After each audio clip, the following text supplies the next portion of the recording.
We thank the ladies there at Volcano Vista, and we welcome you. Thanks for joining us. The Rundown is back.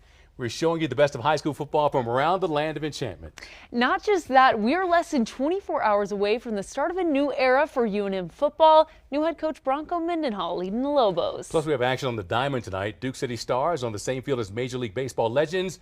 One of those taking the field, a former Isotope turned teacher, who'll tell you his story coming up. But we start on the gridiron with the defending 6A champs, the La Cueva Bears, looking to start their run at a repeat. We should go undefeated this year, but nothing's going to be given to us. So I feel like my mentality is just to go take everything and don't leave anything up for grabs, really. So let's get to the action. Community Field was the site for the start of a new season of the Rundown. Volcano Vista hoping to play spoiler to start the season. This one started slow offensively as neither team had a point on the board through the first quarter. That is until Cam Dyer goes for the quarterback keeper, bursts through Volcano Vista's defense here with a 33-yard run. Then Dyer with the screen to wide receiver Tanner Montano for the 28-yard score. Bears go up 7-0 with 8 minutes to go in the second quarter. Shortly after, it's Mason Gadule of Volcano fighting for yardage here, but the ball gets loose and La Cueva recovers. Next, it's Cheeto Lumbrera who runs it in from the 4. The Bears capitalize on that turnover for their second score of the night. La Cueva up 14-0. Then it's first and goal again for La Cueva, but a rare error for Dyer, who is intercepted in the end zone by Volcano Vista senior Amari Berry. Weather did get in the way as lightning delays persisted at Community Stadium.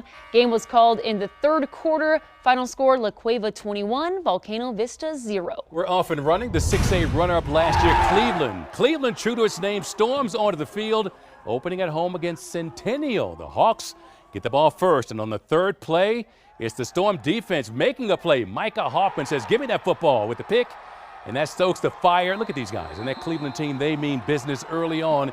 They have a chance on offense, and they waste no time. Jordan Hatch going to roll out and do the honors, looking for him, finding his man in the end zone. Look at the toe tap there. How about he practices that to perfection? And the Storm up 6-0 early, but the Hawks answer right back. This time, Zayden Davis finds Omar Sanchez. He's being dragged down inside the 30, picking up the first down in the process. The Hawks now down to the 1-yard line, and Davis is going to fake the handoff and says, I'll keep it, and he reaps it. Gets across the goal line for the touchdown to tie it at 6. There was a slow start offensively here, but Centennial leads Cleveland with a 35-28 win. Staying in Sandoval County, we have the Valley Vikings on the road taking on the Spartans of Bernalillo. Bernalillo with the ball down 6-0, and Nathan Insinius gets a handoff, cuts to the outside, uses some fancy footwork to get to the sideline, and gets the big pickup. Later on the drive, Uriel Castro fakes the handoff and rolls out. He's got 3 guys in the end zone and finds Ivan Ruiz for the touchdown to tie it up. But the ensuing kickoff mishandled by the Vikings, but they pick it up. Looks like a nice return before coughing it up again. And the Spartans special teams with the big play. And the offense just couldn't do anything with the turnover. Vikings with the ball again, and it's the Spartan defense that comes up with the pick. Joseph Duran with the nice return. The Spartans win big, 46-6. The 4A runner-up Portales Rams on the road in Roswell, taking on Goddard, and low scoring in the first half of this one. Late in the second, Portales looking to drive. Paxton Culpepper will throw a nice fade to the end zone. It's a tight fit. It's caught by Braden Beck for the touchdown. The Rams take an 8-3 lead into the half. Then on the first possession of the third quarter, offense picks up. Goddard drives to the Portales 30. It's a screen pass to Isaiah Hunter. Watch the shifty moves. Gets some great blocking, too. Takes it all the way to the house. And the Rockets take a 9-8 lead.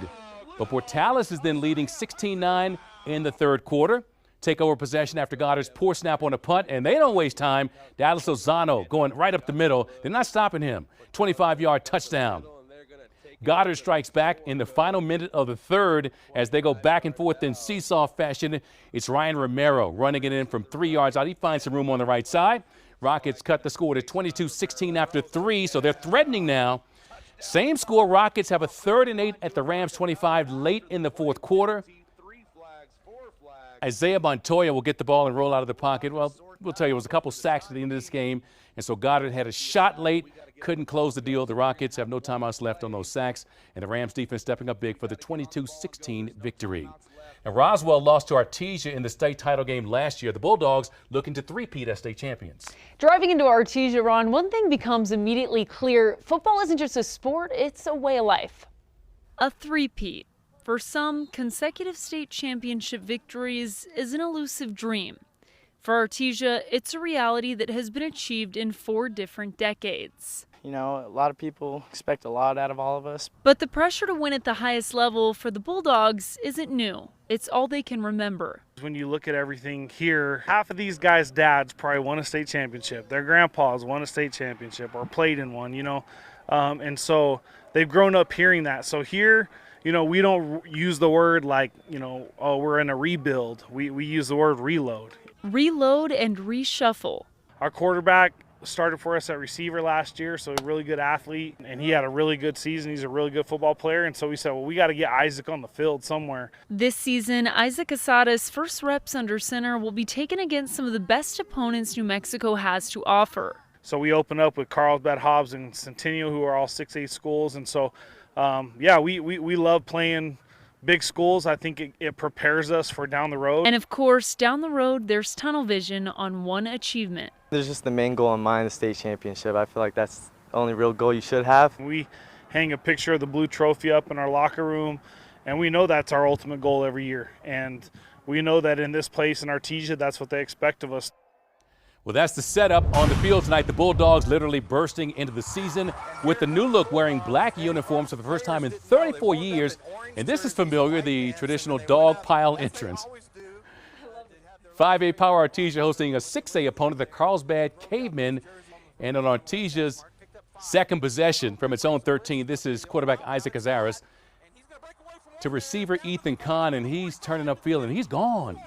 Kahn had 14 touchdowns as a junior, has his first here as a senior, 87 yards, 2-point conversion good. Bulldogs will go up at 8-0. 3 minutes left in the first quarter. Bulldogs hand to the standout running back, Frankie Galindo. Finds a lane on the right side.